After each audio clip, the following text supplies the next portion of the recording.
कोळी kitchen रेसिपीमध्ये आपलं स्वागत आहे। आज आपण उपवासाचे खारी खोबऱ्याचे लाडू बनवणार आहोत। तर त्यासाठी लागणारे साहित्य घेतले, अर्धा किलो खोबरं घेतलेले आहे मी, मिक्सरला लावून घेतले बारीक असं। हे खारीक घेतलेले आहे मी 400 ग्राम, ते सुद्धा मिक्सरला असं बारीक वाटून घेतले। गूळ घेतलेले 400 ग्राम, चिरून घेतलेले बारीक तो। साजूक तूप घेतलेले आहे मी 2 मोठे चम्मच। आता कढई ठेवलेली आहे गरम करायला। आता खोबरं वगैरे भाजून घ्यायचं आहे आपल्याला।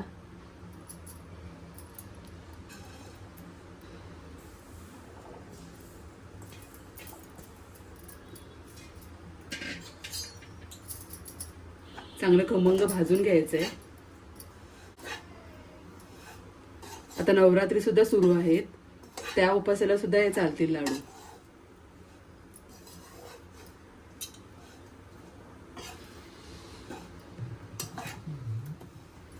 अगदी कमी साहित्यात आणि झटपट होणारे लाडू आहेत।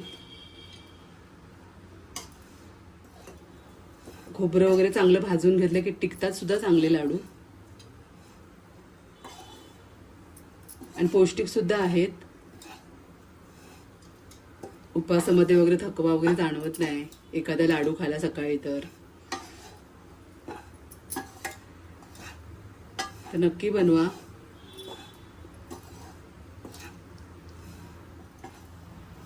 साधारण थोडा ब्राउनिश कलर येतोपर्यंत आपण चांगलं भाजून घ्यायचं आहे।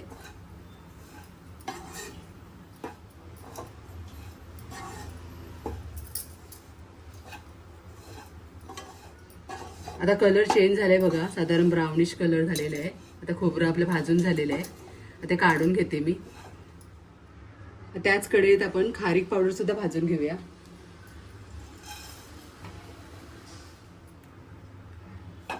मी हे पदार्थ कोरडेच भाजते, तूप वगैरे काय वापरत नाही भाजताना।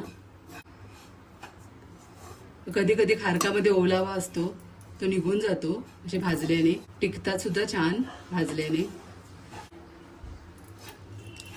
3-4 मिनिटं फक्त भाजायचं आहे।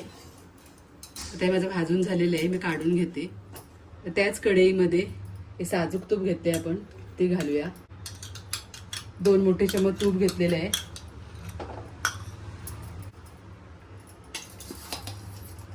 आता गूळ सुद्धा घालूया।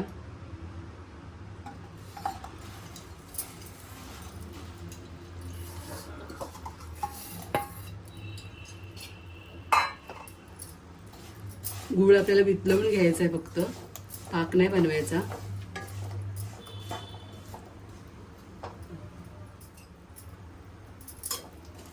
आता गूळ वितळवताना आपण याच्यामध्ये अर्धी वाटी पाणी घालायचं आहे।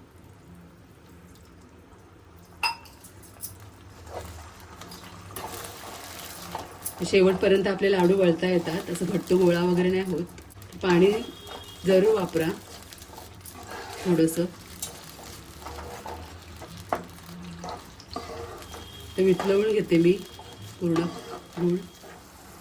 2 मिनिटात आपलं गूळ चांगलं उतळले बघा, आणि एक उकळी आलेली आहे चांगली। तर गॅस बंद करायची लगेच। आता खारीक आणि खोबरं आपण मिक्स करून घ्यायचं आहे चांगलं असं।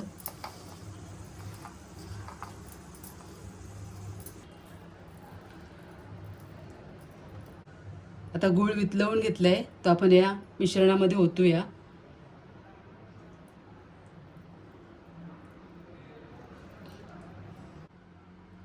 मिक्स करायचं आहे, हाताने डायरेक्ट मिक्स करायचं नाही कारण हे गरम आहे।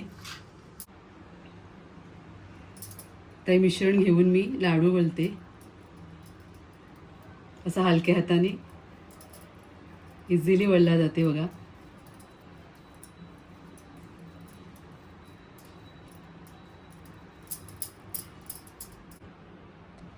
अशा प्रकारे आपले लाडू तयार होतात।